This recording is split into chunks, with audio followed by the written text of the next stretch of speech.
Hello, my name is Gabriel Baldovin, and I want to talk in detail concerning psychology and psychopathology and psychoanalysis on the recent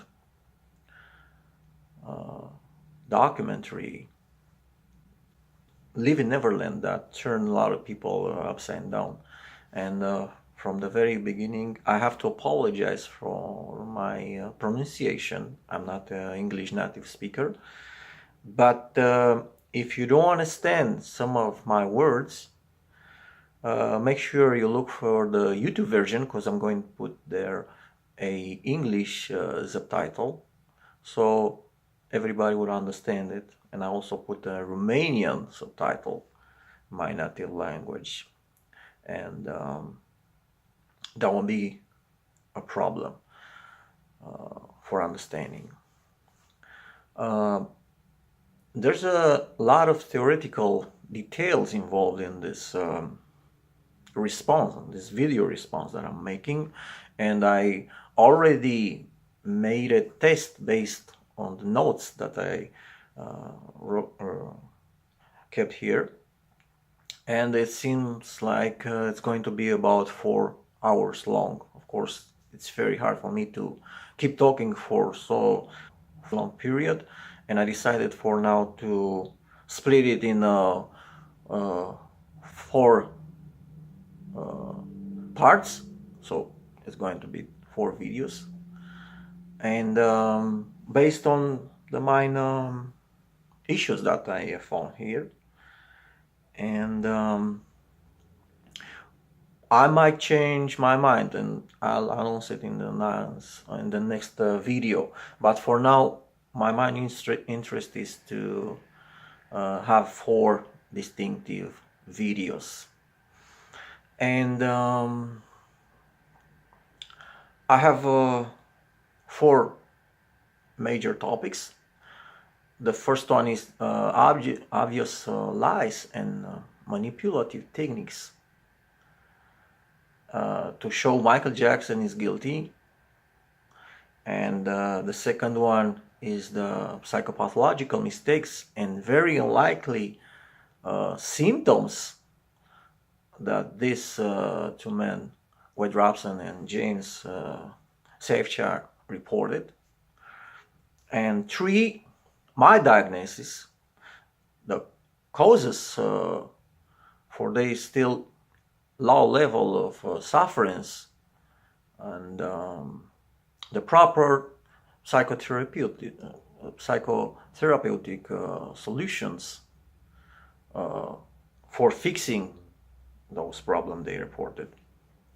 And the 4th issue, the 4th video, will contain personal issues that make people partially or totally believe that what these 2 men is real, And right now I'm going to make a short description for each for the people that don't have enough patience or don't have time for watching this video. So based on the notes that I already preserved here, we have like this. For the first video, we have basically there are lies, and some of them were already been reported, but I decided to sum them up again, because there are others that nobody spoke about, and particularly this is the ones that made me to make this video. So I have like this. The first one, lying about the therapy, getting over the presumptive sexual abuse, about crying. Yeah, I'm talking about Wade Robson here. And 2, we have contradictions in declaration regarding him, about changing testimony after 2013. And 3, we have contradiction in declaration between Wade Robson and his sister about the places. They say they usually slept in Neverland. We got 4, lying by omission of not mentioning in this documentary about the fact that Wade Robson dated Michael Jackson's niece Brandy for many years, even during that time. And we have 5, no, we have 6, sorry. We have Wade Robson. No, that was 5, I indeed. And it is 5, James Safechuck lied on Michael Jackson, advising both of them to give up their education. We have 6 now. Wade Robson lied over the psychopathological symptoms that he felt. They are letting you to believe he quit the project in 2010 because was not able to carry on, which is a lie. I'll get back to this real soon. We have 7, lying on Michael Jackson sending love letters to Wade Robson, as they were sent to the whole family, actually. And this is a very important fact. We got 8, and here we are 3 pictures that psychologically manipulate you to believe Michael Jackson was guilty or heartless concerning other people. We got 9, an improper journalistic influence on the subject, and we got 10, a sequence taken from 1993 TV shows containing an unproven fact that makes you believe it was true. And we got 11, the last one, which is the background music that turns from a happy one to the sad one, and also psychologically manipulate you to believe Michael Jackson was guilty. Now, the second video will contain psychopathological mistakes and improbable symptoms. Like 1, we have here causality between Michael Jackson and bipolar disorder that Wade Robson's father suffered from. And 2, it's mistaken pedophilia symptoms. And 3, the sexual addiction, uncommon behavior. We got 4, very low probability of Wade Robson rectum bleeding. And I have 5, a very low probability of James Safechuck inability to pee. And we got here 6, a very low probability for James Safechuck to keep the Michael Jackson gifted jewelry if he was so affected by him, like he's saying. And we have also 7, also the very low probability for Wade Robson to keep the Michael Jackson gifted gloves from the bad video costume if he was also such affected by him. We got 8, very low probability for Michael Jackson to drink alcohol. We got 9, a very low probability for presumptive Michael Jackson sex addiction to children and keep relationship with them after being adolescents and young. And 10, we have psychopathological exaggeration in relation to infantile masturbation. And 11, we have psychopathological exaggeration over rape symptoms.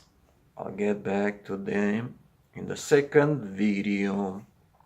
Furthermore, in the third video, I will cover diagnosis, the causes of their both still low level of sufferance, and proper psychotherapeutical solution for fixing those problems. And I have several points here. I have my diagnosis on first. On second, we have possible explanation for their changing mind about Michael Jackson, including the greed for more money that most of the defenders talked about already. 3, we have the low level of their mental disorder severity that does not necessarily imply complaining. No. And 4, I'm going to expose 11 mild or severe mental disorder that are conditioned by the infantile sexual abuse, and these two men don't have it.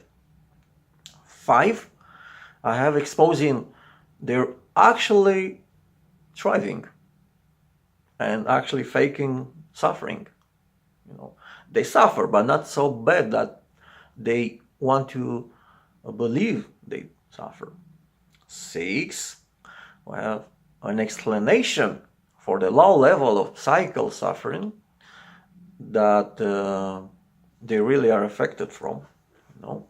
And 7, of course, the psychotherapeutical advices I'm giving them. And probably in the last video, I'll talk more about us, either as Michael Jackson supporters or his haters, or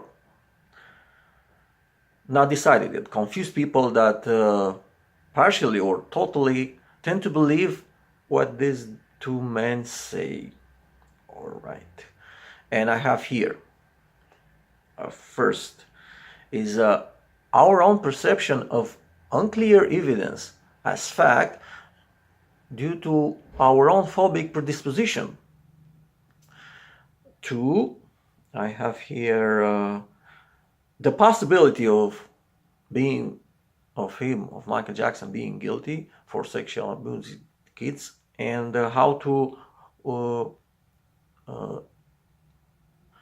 relate to this fact and how to judge it in a balanced way, in a civilized way. And you can see I have an open attitude towards the scientific objectivity. And 3, we have a fair and balanced analysis of low amount of damage he's actually over this successful male we're all about. And 4, I am going to show several examples of the famous people that did something wrong in their lives, but due to their inestimable legacy in history, they are rehabilitated. So from the very beginning, so this is the more detailed summary. You know, if you are interested in this, then go for the videos that your attention was attracted to. So from the very beginning, I have to say that I was a diehard of Michael Jackson in my adolescence, you know, and I still love him today, as you can see, and I will still love him even if one day there will come out real evidence that he performed sexual activities on some kids, you know. And I'll explain in the last video why. Anyway, right now, I don't think he did all those things.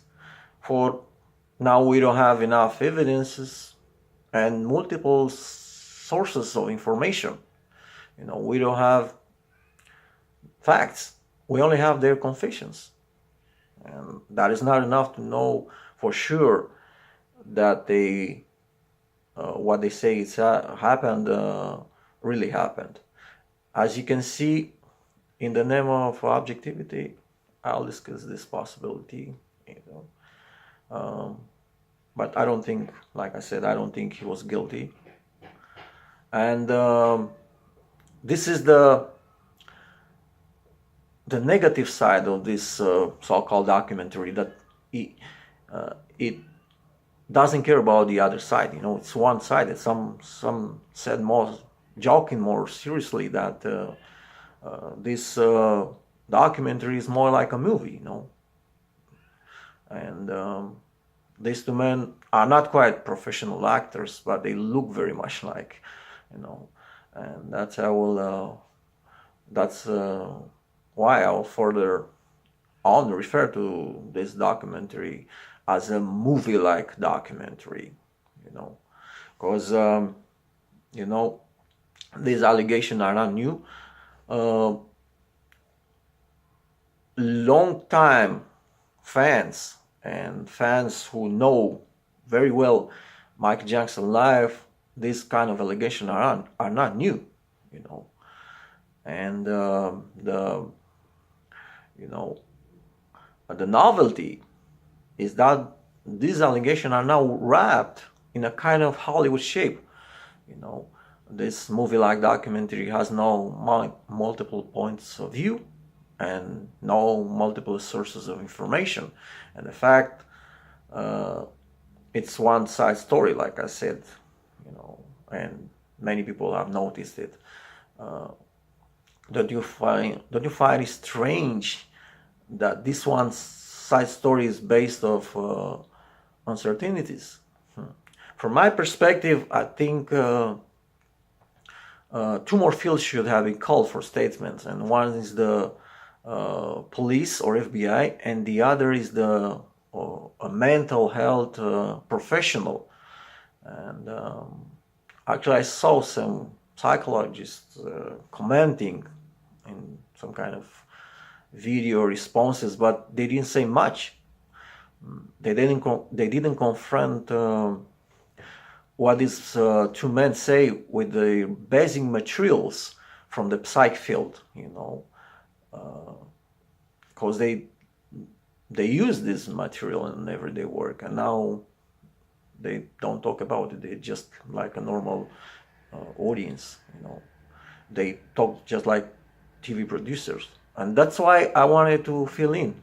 I intend to make a real psychological and psychopathological analysis for this, and I'm going to show you facts, data, and quotings in the next videos. And the fact is that we have a considerable amount of lies in this documentary, and people saw it, and it's important to know some of them are not revealed yet, but others are already spoken.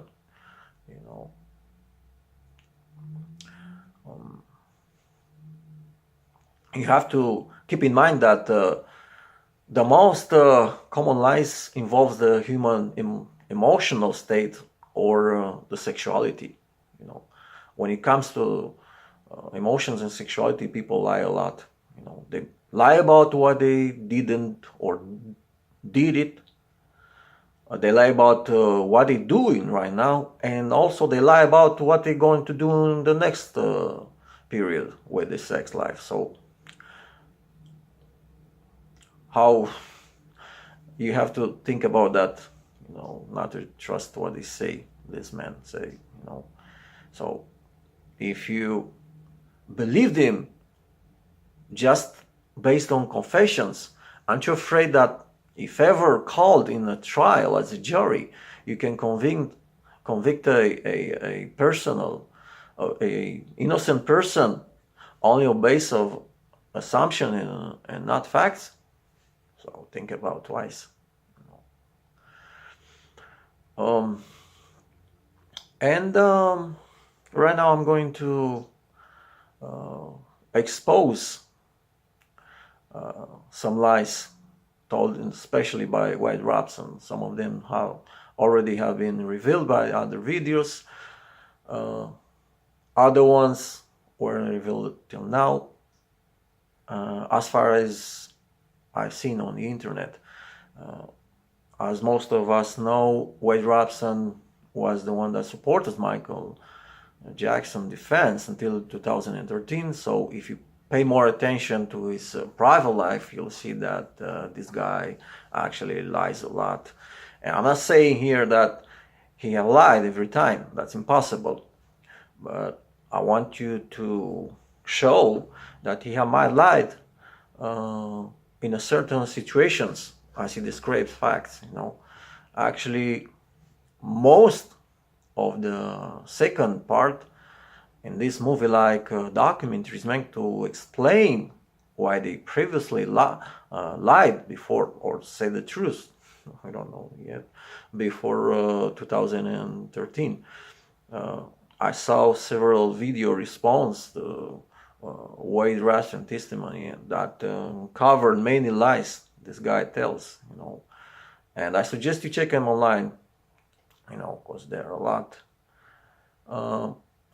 And one of the biggest lie can be observed in respect to the declaration he made to several TV stations in 2013. This lie started right after he decided to change his mind and testify against Michael Jackson.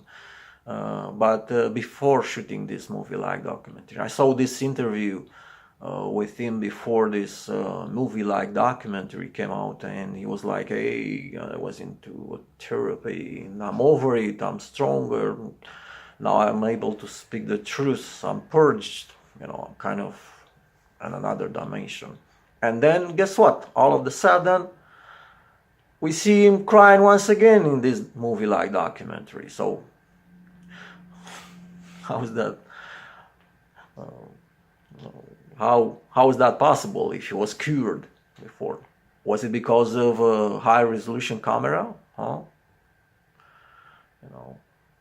Well, the fact is that when he struggled to cry, it looked very convincing for the unfamiliar audience, because this is actually the main target that this documentary is trying to reach. People who don't know much either about Michael Jackson's life or either about psych field, especially psychopathology, and they exploit this lack of knowledge.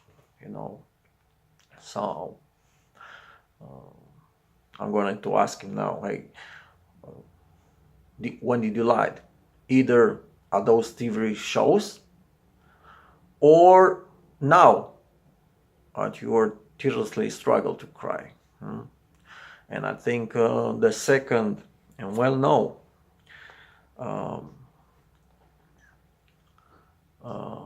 big lie found directly in this movie like documentary concerns Wade Robson explanation about not testifying before 2013 that he was sexually abused. And human mind and behavior have multiple drives involved, multiple motivations. It's normal. But here we see some that exclude one another. And here we have, he first said at the first hour, 9 minutes and 15 seconds of the second part, that he actually did not know until that particular moment that they were doing was sex abuse. Further on, he continues saying that he didn't know that he had been emotionally affected by it, so he knew. Previously, in the second part, I have here at the 54 minute, he said he said that didn't want to testify in 2003 out of sorrow.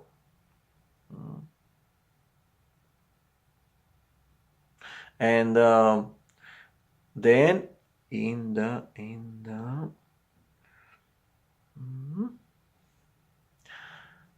1 hour 9 minutes and 50s, I don't know, I kind of let me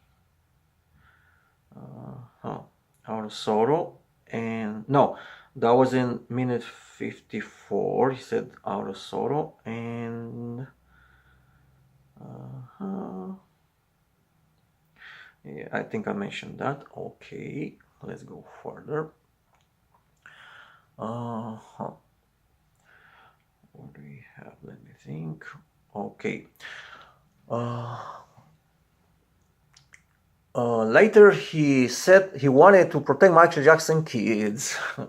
So now we are led to deduce that he actually knew what they was supposedly doing, you know, which I don't believe they did anyway. Furthermore, he said that in 1993 he testified against Jordan Chandler out of the revenge of him taking his place into being Michael Jackson's close friend. For those who don't know, Jordan Chandler was the first boy that accused Michael Jackson of molestation in 1993. Anyway, he denied it later, saying that his father has obliged him to testify that. So we see here a lot of different statements for justifying his testimony before 2013, and as you saw it, they contradict each other. You know. Next, we have a very sneaky line made the same, Wade Robson. You know, this is a line made by omission. You know, there's a very, very suggestive truth that he omitted to mention in 4 hours of statement uncovered by facts. He doesn't want the audience, the unfamiliar audience with Michael Jackson's life, that he dated for many years with Michael Jackson's niece Brandy, you know, and they both appeared in black or white video. And we can see this in the 1st hour, 34 minutes and 22 seconds of the second part. We see here together. The omission lie is that Michael Jackson was actually the one who introduced them together, you know. They were a couple because of him. Isn't it strange that he preferred to talk about a certain video camera that Michael Jackson bought to him instead of telling that? Why? Because that will make him untrustable, you know. Actually, Wade Robson was spending his time much more with Brandy than with Michael Jackson at Neverland, you know. And this is a very, very important fact. I'll get back to this in the next videos because, you know, Michael Jackson was most of the time working, not staying with kids, you know, and this is decisive for being for him not meeting actually the criteria of pedophilia. But right now, let's get back to more lies. All right, so we have here. There's an evidence. You know, there's an evident contradiction and declaration between Wade Robson and his sister. And at the 1st hour, 4 minutes and 53 seconds of the first part, he says they both, he and his sister, slept with in Michael Jackson's bedroom. But later, the 1st hour, 21 minutes and 50 5 seconds, his sister said that he and Michael Jackson slept together in his bedroom, but their mother and her slept in the living room. Someone's lying here, you see? Let's go further on. At the minute 21 of the second part, James Safechuck blames Michael Jackson for an advice that he supposedly gave him not to go to school. But what actually do we see in this movie-like documentary? We see Michael Jackson bringing them all kind of devices and cameras for producing films and musics. You know, he was funding their production so they can specialize and learn in this tough industry to one day to resist. Well, that was the best school ever, right in the middle of the subject, you know. They suggest that Michael Jackson forced them to do these things, but it was not true. They were the ones who show interest in movie industry and entertainment industry in general. Those Michael Jackson provided the best school for them. Unfortunately, like we see, they didn't make it even half his level, you know. Wade Robson produced the music, is good. It's true, you know. But nobody heard of. I didn't, you know. Also, he had some results in choreography. But anyway, he didn't make the innovation Michael Jackson did, you know, in choreography. And no, actually, there are thousands like him in this world, you know.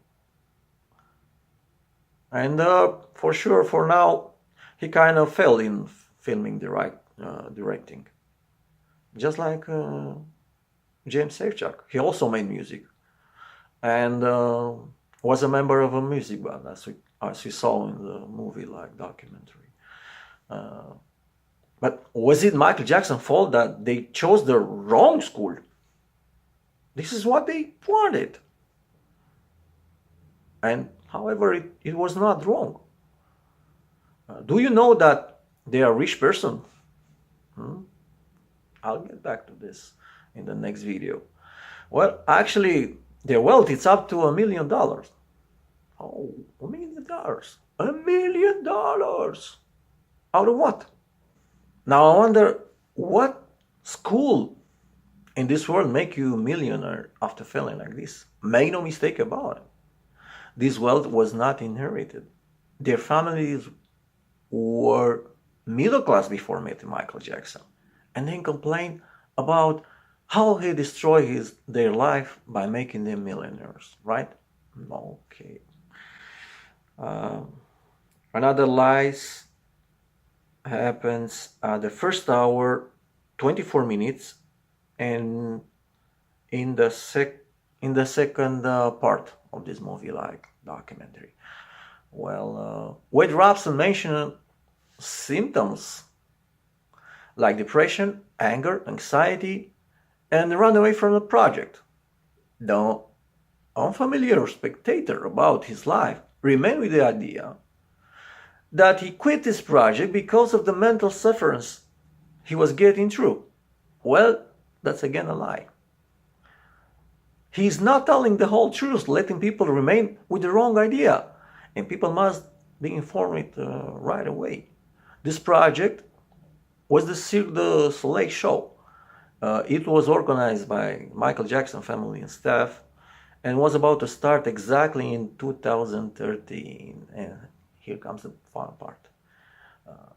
Just before he came up with this allegation, he was supposed to have a job or ask for a job in this show, but he eventually didn't get it. Well, the lie is that those symptoms actually came after he was not accepted or fired from the show, but not in the middle of it, you know. He lied to viewers that he was not able to finish his project because of the symptoms. Do you see my point here?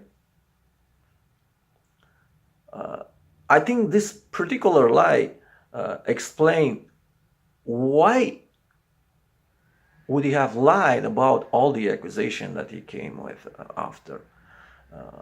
That was a moment of anger that could easily turn into revenge. But I'll come to this in the next videos, especially in the third one, I guess. Moreover, in this movie-like documentary, we have a starter mistake in here, and I'm going to emphasize now the picture shown at the first hour, 54 minutes and 3 seconds. And we see Michael Jackson staying in front of a DVD storage rack. Well, that's fake. This is not actually Michael Jackson. This is an impersonator. And pay close attention to the nose, because the nose is totally different. And keep in mind that this picture comes right after James Safechuck just said that Michael Jackson played porn for him to watch. This is a very subtle psychological manipulation, you see. That fake picture of Michael Jackson forced the viewer to make a mental association between the movie and the collection of the DVDs in this fake picture, you see. Do you see how this movie-like documentary works? That's not a single mistake made by the journalists in this movie-like documentary. Another one is directly influencing the subject that it interviews. And we have here, at the first hour, 28 minutes and 30 seconds of the first part, when Wade Robson said something like, I was a Michael Jackson fan, then I became a Michael Jackson best friend. And what do we see? And see, he stopped the sentence right there. Right after this, the voice behind camera completed. And this lover. And then Wade Robson automatically repeat what the other voice said. Well, that shows that somehow the producers influence the subject, you see. We can assume that they made them say certain things, you see. And some of them don't match at all. I shall describe in later on. That's not journalism. That looks like a Moscow trial declarations, you see. And another subtle psychological manipulation in this movie-like documentary concerns a sequence taken from a TV station from 1993 and inserted in the second part at the 50 minutes and 50 seconds. We heard how a former employee stated that they have seen child pornography in some location from Neverland. There was no sign of such things found after a police investigation. But the uninformed people remained with the idea that that was true. And it was not. And it is very important fact that we're talking about here. So you see how this movie-like documentary uses these manipulation techniques to make you believe things without facts?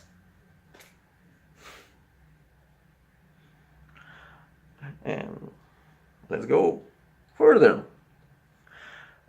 Another subtle manipulation happened at the 8 minutes and 30 seconds of the second part. You see. First, we see Michael Jackson hard devastated statement made public after 1993 allegation. We see in that statement a very convincing Michael Jackson about his innocence against this allegation. But right after this sequence, we see a photo with him cheeky smiling, being together with James Safechuck, being kid right then. Well, that photo induces you the idea that he was faking all along. But we don't know in what context this photo was taken. For sure, it had nothing to do with this 1993 statements. You see? But you see how they try to manipulate you? And this manipulation technique happened again, of course, at the first hour, 45 minutes and 24 seconds of the second part. We also see here a picture in which Michael Jackson, cheeky smiles, looking at little Wade Robson as he was kind of performing some kind of dancing movie or something like that. And of course, that picture came after a long period of statement about the presumptive pain that they were getting through. You know, well, that subtle manipulation makes you believe that Michael Jackson was a heartless and not caring for other person. And that is one of the biggest lies that contradict even with what they said in this documentary, that he was caring person, you know. Actually, we know that he gave most of his fortune out of charity. Let's go further. Another lie concerned the messages. Started from the first hour, 30 minutes, and 48 seconds of the first part that Michael Jackson wrote to Wade Robson.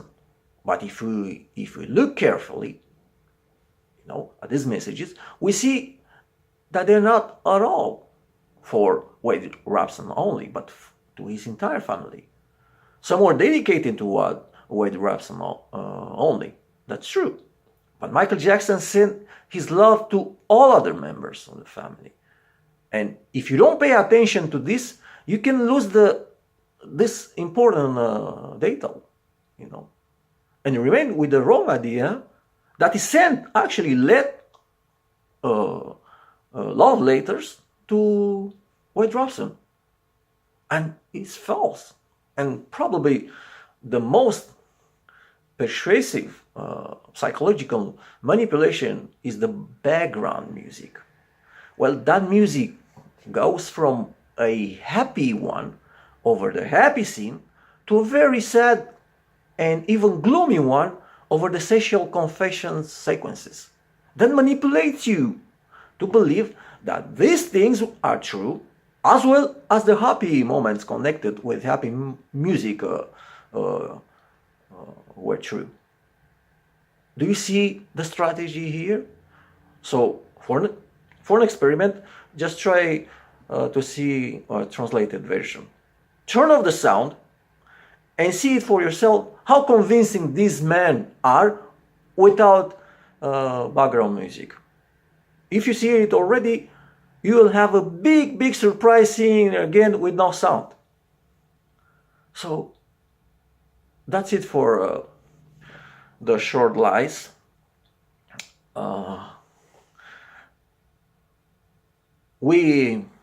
I have also the long ones, hiding in psychopathological mistakes and improbable symptoms that these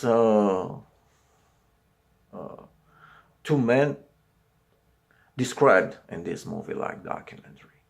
Well, I will I will cover them up in the next video that will deal with the diagnosis, causes of their mental, small mental problems. I mean, average mental problems, because like we see, most of us have some kind of mental problems.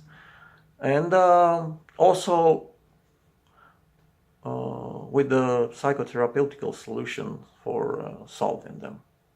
And also there's a fourth video, like I said, concerning our own perception to believe more or less that these men say the truth, you know.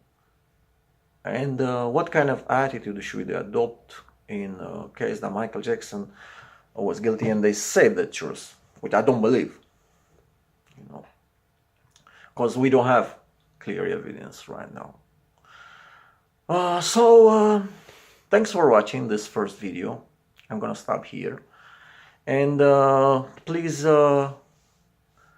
leave your reaction and or response to this, my first exposure, with decent comments. And don't forget to click, I guess, the left up. Yeah, left up. I guess this is going to be the next video, that the second video connected with this first one. So thanks again. Bye bye.